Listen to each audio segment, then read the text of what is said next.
So we have an update, as you know, from the nonprofit grant process. We're developing criteria and stuff, and so we have David Bender here, and he's going to walk through kind of the outline of the criteria and method that we'll use to outline or to launch this program here next month. Great. Hello, Commissioners. As Barry said, I'm David Bender, Director of Grants and Operations at Pinellas Community Foundation. With me is Rose Cervantes. She's our ARPA, not Oprah, ARPA program officer, who will be the point of contact. So I thought it important that she speak as well, so that those watching will also know who will be the point person on this. So to kick it off, Rose, do you want to talk a bit about application process? I would love to. I'd like to first say it's an honor. You step in front of the microphone. Yeah. Hello. Can you hear me now? Yeah. Okay, awesome. So yes, it's an honor and joy to serve on this project with PCF and in collaboration with all of you here. For the application process for this, we have designed 2 grant funding tracks. The first one being for small capital purchases. This is the purchases or installments of capital assets that have a useful life of at least 5 years and cost under $200,000. We have decided to run 2 rounds for this grant funding track. The first round will be open to organizations of all sizes, with the second round being open to smaller organizations with budgets under $500,000. This brings us to our second grant funding track. This is for large capital projects, otherwise the acquisitions of and modifications to real property. The applicant has no floor to request the amount for their proposal, but there is a ceiling of $5 million, and we are also allowing a 5% admin fee. Both of these grant funding processes will be running concurrently. To dive a little bit more into this timeline, you'll see our proposed timeline for both of these grant funding tracks here on the screen.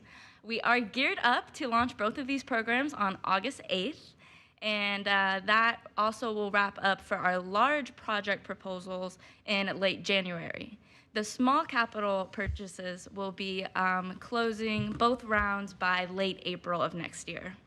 For our Board of County Commissioners, you will be reviewing our funding recommendations in November, January, and late April. Excellent. Oh, I'm sorry. Question.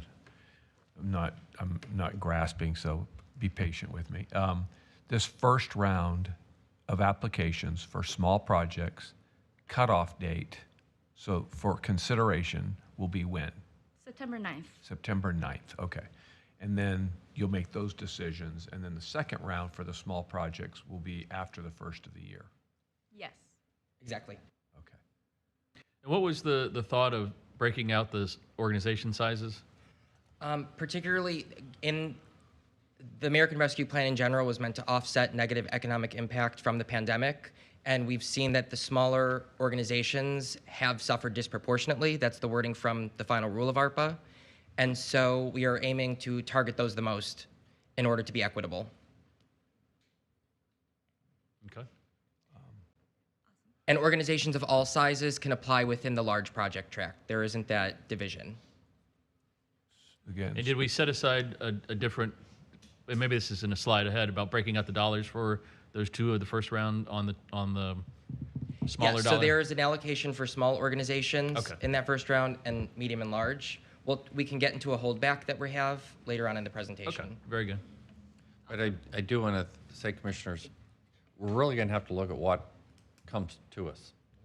So they've tried to design this with some flexibility on your behalf to where we can look at the types of projects.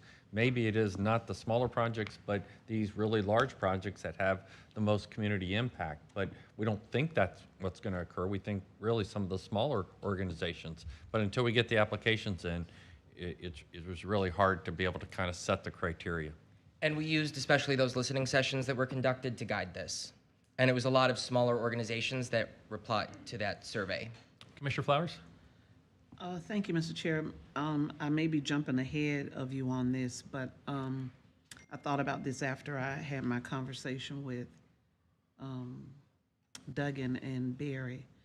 One of the components or bullets that you all had was that it could be that an organization was not able to, you gave an example, an organization was not able to host their annual fundraiser as a result of COVID, and so that affected their ability to garner some additional dollars. Right. A number of organizations, particularly smaller organizations, when they're having those fundraisers, they're doing it because it's a way that they can either enhance their personnel costs or garner additional personnel. But this is only capital. So I guess maybe this would be for Barry. Was there anything that limited us to only look at capital in this? Because a number of organizations, because of COVID, had to let go some staff or release some staff, so. And then some people use ARPA for staff, so. Well, I'm we've just- tried to set this up as it's one-time money, and so it has one-time cost. And so therefore, if we get, and we really particularly looked at that where people want to address capacity issues but no way to sustain that going forward. And so that then became how do we manage that? And so we tried to keep that into one-time cost. And through the listening sessions, this is what was, kind of identified as that need is to bridge that gap. But they have, this is one-time money, and so. Yeah, I understand that, and it would be totally up to them, just like with any grant, it's totally up to the organization as it relates to how they continue those dollars. But like I said, as I started thinking, and I've attended a number of my committee assigned meetings, that's what you constantly hear about the struggle because of, and some were able to be creative about how they fundraised and were able to do something on a nominal level, not the same level. The only other question I have is, and I'll give you this one as a real world experience. So you have community law program, wonderful program. They found their niche, which is actually serving as the mediator between tenants and the court system, because the tenant, if you can't afford to pay your rent, you can't afford to go to Right. court, right? And so they've been able to really do a wonderful job in that area, but they don't need more staff, they don't need more building. They need to be able to cover the cost for the courts for mediating. And I understand that that's, it could be ongoing, it's not a single purchase, but I'm just sharing that it's programs like that that are very impactful, especially where we are right now with our whole rental assistance issues and all of that stuff going on. But based on what our constructs are, they wouldn't qualify for this. Not under this program, but there's other programs that they have been able to qualify yes, they under, have. Yes, you they know, have. I just use that as an and in example. programs that we've actually funded, as part of our housing program. So we've tried to do that through our other programs and limit this to one-time, nonprofit-based, community action. Yeah, I just wanted to ask the question about, because again, from the very beginning when we got these ARPA dollars, I said I would love for us to be able to put something out for the community, to be able to benefit from. I support this, 110%, but these are just either questions that have come to me by persons in the community, trying to understand and figure out how the decision was made, why couldn't this and like I said, those two questions came to my mind, but it was after I spoke with Dugan and Barry that I started thinking these are some wonderful programs. They have been funded through other arenas, and they've done a wonderful job through those other arenas, but this would have been something that they could have also. And hopefully some of the smaller organizations have flexibility. If they had money that they were targeting for capital, That they they can move shifted over to personnel, and we can. Commissioner Gerard had a question. Yeah, I think I understand what you're saying, obviously, but I think it's a slippery slope if we go down talking about operating expenses. We've also had people talk about how they spent down their reserves to almost nothing and, could use some help there. But I think as soon as we stick our toe in that water, they'll be back next year to ask for more money for operating, and we're not going to be able to sustain that. And I know that the agencies won't either, but, I'd much rather see this all go towards capital and, fill those needs that they've been setting aside for how many years, like we have. Commissioner Eggers. Yeah, a couple of things. One, the point you just made, I think, is really good because small businesses do have a lot of flexibility. They can shift funds from their capital to operating, and then they can backfill their capital requirements through this program. You had the large capital and these are up to numbers, right? So Right. So I see 10 million. And I think it's important we say up to, so that the residents understand if we stop at 7.5 because we want to put more in the other, Yes. then we stop, because the first phase, this actually is one phase for the large projects, and it comes due before the second phase of the small project starts. Correct. So we'll be able to know whether we want to do 7 million and shift more. Yes, to that second or round. leave it at the 10 million. So, okay, so I think up to is a good thing to, I'm sure will have that so that folks don't Yes. say. Yes, on the website, we will correct it to up to, absolutely. All right. And then I was just totaling up the numbers, and I'm sure I'm missing some, but I came to 13.75 plus admin cost for the organization. Is there a delta there? Yes, I'm there's a missing? delta due to us wanting to build flexibility into this. Just as you said, up to 10 million because we could shift it up to another part of the process. We're holding that back. Just if there's a flood of requests in this first round, we can use that holdback on those requests. Be about 3 or 4 million? It's about, I think, a little over 4. Okay. Okay, thank you. Yes, we're Appreciate aiming it. to spend it all. Absolutely. No, I get it. Thank you. Commissioner Gerard. Now I'm confused. So if I want to submit a large capital project, is there a top limit on what I can ask for? Yes, so that 10 million on the flow chart is what we have draft allocated to that process as a budget for a committee to make recommendations from. The ceiling to the large is 5 million. So you could request up to 5 in that process. Right, good, okay. And the same is true for the other amounts you have on that? Right, that is how much we've initially allocated for a committee to decide on. Okay, and there's no floor at all? No, there's no floor to either. Commissioner Seal. I noticed that you are including acquisition of lands. Could this allow somebody who has an environmental land project to apply? We have not considered that yet. I don't believe that's the intention of this because it is for, we do say, and Rose will talk about eligibility in a second, direct service. It would be, while there is a public benefit, of course, it would be hard to demonstrate a direct service provision through an environmental project. I just want it clarified. Yes, yes. And we can add that as an FAQ, certainly. So it has to be a public service, Correct. There has to be, there is a question about public park is a, public benefit. but a public park is a public benefit. I suppose we're thinking more human services and. Oh, I know what you- Yeah. So I'm expanding. That's why there's creative Obviously, grant we have- writers out there. Again, shifting money. And again, that negative economic impact might be harder to demonstrate on an environmental project in terms of within the categories of economic impact we're talking about, fundraising loss of grant revenue, laying off of staff, that all collectively is on the rubric and is evaluated. So they could, even if they are creative on a grant application, when it goes to committee review using that rubric, it's not a guarantee they would score highly. All right, carry on. Okay, eligibility. Awesome. So to echo some of the things that hello. To echo some of the comments that we were talking about, we want to review the eligibility criteria.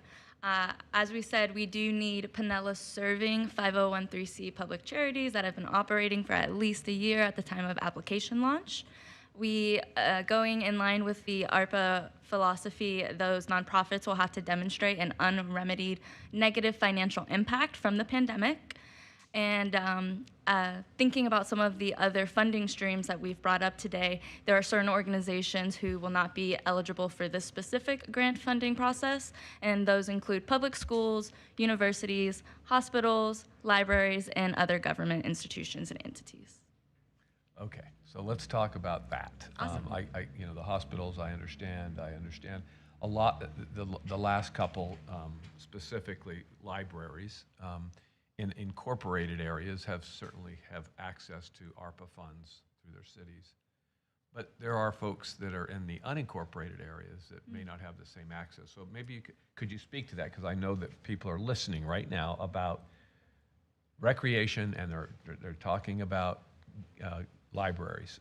And you're saying right now, according to this eligibility, is this yours, ours, or is it the ARPA restrictions? A combination of all. Okay. We've looked at the final rule.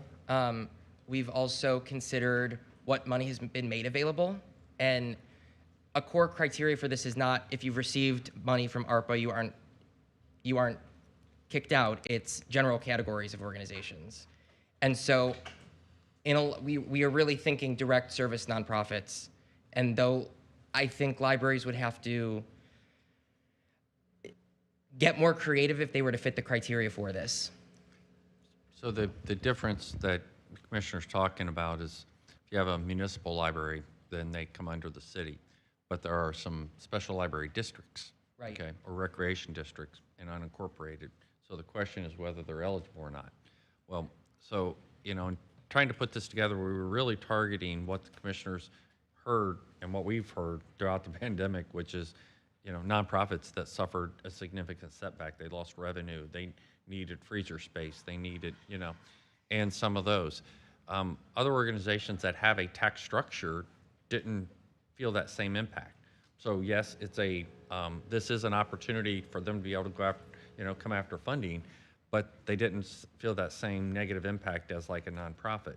And so we see this as that we believe that we're going to get more applications than we have money, And so it's a question of how do we set these priorities? And we've had the same thing for fire districts where they've said, I want a piece of, the funding. And so we go, well, we didn't take 34 departments and divide up, money and give, we tried to really go after the targeted use of the funds to be able to make a community impact. And so we could make them eligible.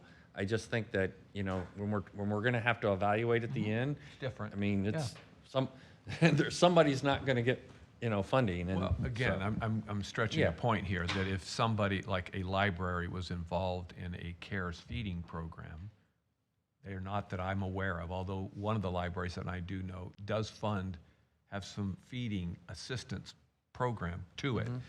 To me, that would be an eligible portion that, again, if we open it up as to eligibility, maybe they would be considered, and albeit they may be further down on the list and they may get cut out, but at least they've shown that connection to what you're talking see what about. you're saying, yeah. So I hate to just rule them out, although their standard may have to be a little bit higher because of what you're saying. I don't know, just a thought. Yeah, and I was approached by one that was affiliated, and that's the affiliated institutions is a kind of vague term that's affiliated with the city, but is a kind of a separate nonprofit, and so it was kind of a gray area of whether they'd be eligible or not. So if they're a standalone nonprofit, then they would, because you control that by nonprofit classification, correct? Right, correct. Okay. And each nonprofit fits into a taxonomy called the NTE code, and that's what we generally look. For example, if someone has a foundation in their name, but they're not making grants like PCF does, they operate programming. That's a distinction we make through this taxonomy that is used industry-wide to determine whether they qualify. And that's what we intend to use here. So if that entity, which probably serves people in that city and or the unincorporated county, in Pinellas County, those folks. Okay, so if they do get funding from the city, is that supposed to be on their application too? So that they're not quote double dipping? Right, it would hopefully be represented in their budget that they're required to upload. That source of funding would become apparent to us. I hope it's really clear. I mean, Yeah, it would again, I certainly, don't a wanna- committee would notice that. Yeah, I wouldn't want to rule out a group that's physically located within a city Right, because they serve so many people. But on the other hand, if they've gotten money from the city, which those unincorporated businesses would not have had that same opportunity, I'd hate to just, have a double benefit when somebody else may not get any. correct. And we also ask about funding sources specifically for the projects and purchases they're proposing as well. Thank you. Yes. Okay. So the process for making decisions, everything will be done through committee. We are assembling those committees now, and I'll talk about that composition in just a moment. Small capital purchases is a one-step process. Large capital projects will have 2 steps, a letter of intent that's less of a letter and more of a preliminary application where we ask questions about feasibility, timeline, and who will benefit from the project. Those LOI committee members will serve on the full proposal stage as well, so there is continuity within the process and kind of a committee memory, so to speak, of how a proposal has progressed. Everything will be made public. Our website right now is pinellascf.org/ARPA, and there will be an accountability section with every application, report, fund status, how much has been spent, and recordings of meetings. We are treating this like a procurement process that the county would carry out, and that questions that may be proposed to the commission would be redirected to us. We will provide language. Rose will be that contact to send emails to, so that applicants are really getting the best information and up-to-date information as possible. That's really our goal here, to make sure information streams are accurate and quick and responsive. What is that last line? What's that really mean? We I mean, if they send me an email, are they going to get a red flag strike on them and be gone? No, we're thinking more, no, not at all. We would expect them to be redirected to PCF. We're really thinking intense advocacy efforts. Yeah, it's kind of like our purchasing department. Exactly. It's on the street. We like it to go through the purchasing department. And that's the exact philosophy we're trying to adopt here. That's exactly it. It's trying to make sure they follow our process, and we do that with any bid type, situation. It would be a rare, occasion where somebody would be disqualified, but continued failure to go around and not come through the process would have to be at least evaluated. I'm sorry. I'm going to go back to that previous page because we talked about it, and I just want to make sure that, so government, I see the organization on public schools, universities, and hospitals are not eligible to apply, and I concur. Government entities and other affiliated institutions like libraries, what I would be proposing would not be prioritized, but are eligible to apply. That's my thinking. So I just want to make sure that we agree or disagree with that, Okay. and as we go forward. So. Well, I think that you've raised that, and you raised a really good point in terms of especially if they have affiliate type programming, that whether they're not a nonprofit, but could. Now the question is, I guess, would it be limited to unincorporated type affiliates? Because if you're a library and you provide programming in St. Petersburg, then should they be going through St. Petersburg or? So I guess I'd ask that question for us, and we couldn't, that's the reason we're here, is to try to refine the language that you're looking for. So I take your guidance on this. Okay. What are Commissioner's thoughts? Yeah, I think these are, again, it's interesting because the library system is set up as a co-op program, right? So that you can do business across boundaries. But they do have access to their own city funds through ARPA. The ARPA funds if you're in the city. If you're a library, you're either supported by the city or you have a tax levy that supports you for unincorporated. Yeah, I guess it would probably be more prudent to limit that to unincorporated. Or we say that if you have affiliate programs and try to get to the heart of it, which is community impact for unincorporated. We can work on whatever language you want. Clearly the application is going to come in and the request is going to be made. They're going to say, well, that doesn't fit. That's way down here. Or if it does have a feeding, a CARES type program, well, that does rise up. And so it's in an unincorporated area and it does provide that.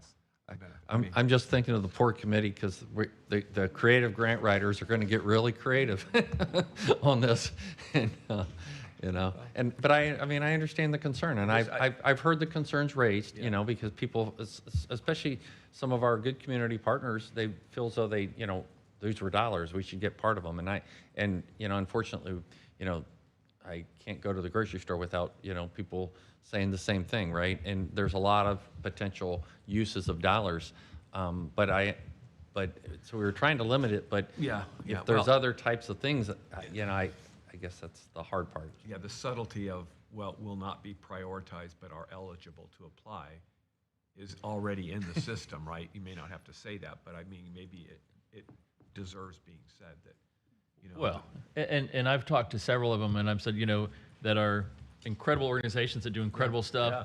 But I go, you're going to be competing against a group that does this, and they go, Oh. I understand. Oh. You know. Yeah. So I think there is a priority process that we're going to go through anyway. I just hate to be so on that part. But anyway. That's But Well- it'll be one of those things that we won't know until we know. If you want, we could say, we could take the use of libraries out. We could certainly make it available that if you're available through other ARPA funding streams, that would limit it on the municipality, or we could say, it's not a nonprofit. One of their criteria they were trying to use this is around the definition of a nonprofit, and they're using the coding, and that's a reason we tried to exempt out the other entities, because they're not going to have that same qualifying status, and that was a key criteria, because there's lots of organizations that probably wouldn't have a nonprofit status that could apply, and they were trying to keep it in a way to where you can verify tax income, you know, income statements and everything, to manage the grant process. Commissioner Gerard. I don't know. So specifically, would Creative Pinellas be an affiliated organization? I mean, they are a 501c3. I mean, I kind of would like to stick with the 501c3 category because I think the things like libraries and community or recreation have other avenues of getting that funding from us. We might make it hard sometimes, but they do have a way of getting funding. They have the MSTU. They have the grant funds. MSTU, and they can Got ask Penny. for capital projects, and some of them have capital projects in our penny plan and all that, but the other, that's just to complicate things, I know.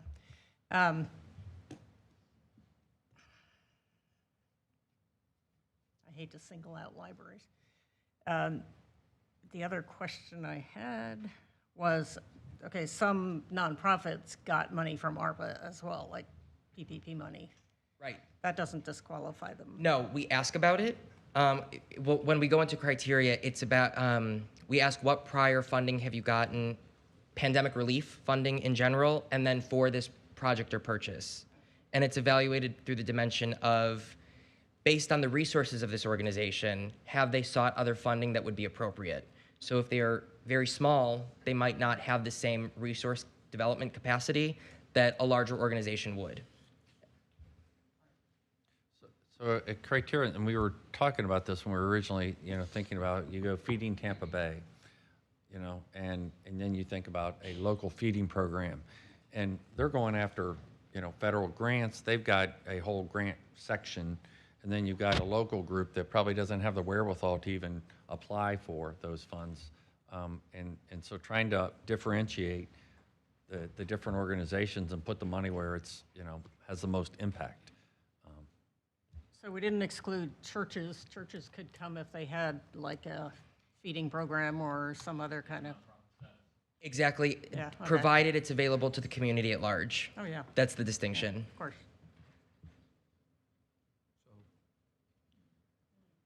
I mean, I certainly understand where everybody's coming from. I just didn't want to flat out, you know, rule them out. And that's why the language that I said was, you know, will not be prioritized but are eligible to apply, gives them a sense that, well, it's going to have a higher, quote unquote, higher calling, so to speak. And it won't be an MSTU grant request like for whatever, you know. So anyway. That's Well, just- it's, I you don't know, wanna- that MSTU is 25,000, whereas this might be $1 million. Could So- be, but not likely. I mean, if we're going to have $2.5 million for the first phase? Small projects. Could be, though. You're right. For the small ones. Well, it's up right. to 200, right? Yes, the small purchase is up to 200. I guess I don't have a problem with that, So if we, the way you worded it, yeah. So the wording, and I'm trying to look around I to mean, see where need- commissioners are at. If we said, rather than government entities, how about, you know, something to get to, special service, you know, districts, you know, or others may be eligible, but the funding priorities will go to community impact, or something like that. Is that where I'm hearing? Yeah, I let you all wordsmith that a little bit better instead of us trying to do that here today. Yeah, well, yeah. So are you okay with us having a limited window of opening that up and then just saying that, It's not a priority, yeah, okay. but you can apply. I just hate to miss out. There may be something out there that, So we'll look at that, we'll word it, and we'll submit that to you and get your feedback on it, Okay. incorporate that. Excellent. thank you. So the review committees, we are currently reaching out to folks in the community. We are looking to replicate the success of the Pinellas Cares Nonprofit Partnership Fund. That was a very successful committee. It was diverse based on identity, lived experience, geographic location in Pinellas, education and industry. Specifically for this, different from CARES, is we're looking for those with a construction and architectural type background to ensure that when they look at a timeline or a phased project, they can say, oh, this could happen, or it's a no. So they can provide that experience from their work. We will submit names when we have them. We are vetting for not just experience, but conflict of interest. If a person is associated with an organization that even is looking at this, we don't really want to be involved with them as a potential committee member. So they were hoping to have that here today, but they didn't want people to see it on TV that their names are up there and they haven't been Exactly. contacted yet. So I saw the blank white sheet attachment. they're working on contacting them, but they haven't completed it yet, and so we didn't want to bring it up here today until they've contacted and got, you know, agreement from the members. So the rubric and the criteria, Rose will talk a bit about. Thank you. So for this, the PCF team has been working really intentionally and diligently to create an objective and equitable scoring process in Rubric. Some of the things I want to point out that these reviewers will be looking for is that alignment between the organization's mission and the actual request they're putting forth in the application. We also, again, in alignment with ARPA, we need to see a clear demonstration of that negative financial impact from the pandemic. We will also be prioritizing nonprofits that are headquartered or serving communities in qualified census tracts. So our reviewers will be checking that geographic address in Pinellas County. We also will be asking the reviewers to take a look at the representation of the organization and their connectedness to the communities in which that they serve. And then as well, as we mentioned earlier, this is a one-time cost, an investment in their capital, so we want to see that organizations have the ability to cover any increase in operating costs based on these projects and purchases. Now, to dive into the large But hang on one second. Go back to that qualified census tracts. Are those clearly identified? Yes. On the application, we have a link to a map that allows organizations to see where they are. And they can describe whether they're headquartered or servicing, or Gotcha. both. Okay. And Very both good. is ideal. Yes. Very good.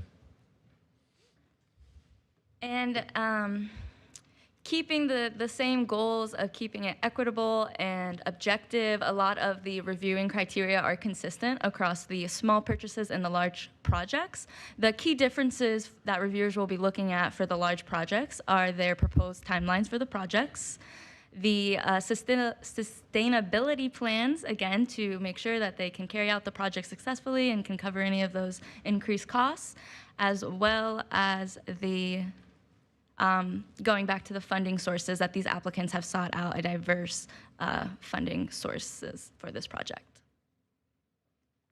Yeah. Microphone. On the small purchases, again, you just sat through the economic development group meeting, and they had points for each of the criteria. I'm assuming this is going to be quantitatively Yes. pointed, so Yes. it's It not ranges. just be like well, I feel like I like this one better. Right. No.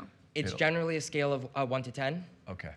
We have rubrics that if we can dive deeper into, No, but I just want to make sure yeah, there's a. point values will so be I can assigned go to back everything. and look at the value system. Absolutely. absolutely. And so under getting back to qualified census tracts, that's going to be based on, how is that scoring going to be? Like, I mean, just give me an example. Like, It will are be we- more binary where are they there or not? Yeah. And they will identify where they are and will verify that they are on that fits within those zones. I mean, that's, so all things being equal, one that's in the qualified census tract area would do, everything else being equal, they would rate higher. Yes. That's why I was trying to get a feel for, like, is 100 points and that's 5 points? Or is this It's up to 10. up to 10 out of, I what's the total scoring system? would have to add that up, but I believe it's close to 100, I believe. So So you're either 10 or 0 there. yes, based on serving, headquartered, or nothing. And that's based on Okay. ARPA's final rule Okay. that specifically Got it. prioritizes So those. serving could get you some points. Who you're serving can get you some points. If you do both, it gets you Yes. the most points. Exactly. Okay, just want to make sure. Thank you. Yeah, that's all. Thank Okay. you. So on to the technical assistance we're going to be providing applicants. We had a lot of success on CARES of helping build organizational capacity while they move through the process. We're going to be doing a lot of word of mouth, print, and digital marketing efforts. We're already speaking with the communications department at the county to offer unified messaging. That website of ours, pinellascf.org/ARPA, will be that centralized location for eligibility, a link to the grant system.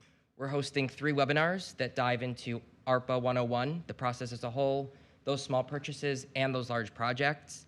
We'll also provide post-contract technical assistance about how to invoice us, how to spend. With CARES, we had Fiscal Fridays where people could drop in and ask us questions. We'll be conducting those again. And the Foundation for a Healthy St. Petersburg has a loan fund that will help organizations that are on a reimbursement basis to be able to carry out those purchases. And in terms of our relationship with the county, we, again, as I mentioned, will be providing draft language to redirect questions to PCF and Rose. We're collaborating with the communications staff, and we want to have you all involved in the funded project. So if there is a ribbon cutting or another possibility to see those purchases in action, we would certainly be happy to bring you along and celebrate together. And that concludes our presentation. Further questions? And this is like after, in the next stage of it, but every organization that I've talked to recently tells me they're going to be buying a van, or that will be a very common purchase, and that's in one of your examples on the website. If we had, let's say we awarded 20 vans, would we be work with the applicants to say, okay, I know you normally buy a Ford, but we can get a group rate at Chevy or something like, will we go to that kind of level of trying to get the best bang for our buck? We can consider that once the recommendations have been made and approved. We can certainly work with organizations to do so to be most cost effective. Okay. I've heard the van, It's the gonna 15 be passenger van popular. is, It's going to be popular. they're going to be a run at Maher Chevy down there. Yeah. Or Walker Ford. Further questions? All right, we really appreciate all the work that's gone into this and the path that it's taken to get us to here. But there's a lot of people excited about it in the community, and you're going to be hearing from them very, very soon. We're excited for it. Thank you so Awesome. much. Thank you. And I did, before we leave this topic, I wanted to recognize that we have former Commissioner Sally Parks in the audience. And thank you for being here, Sally. Sally, we're short a couple of commissioners today if you want to come up and vote. You really are offering. All right, Mr. Administrator.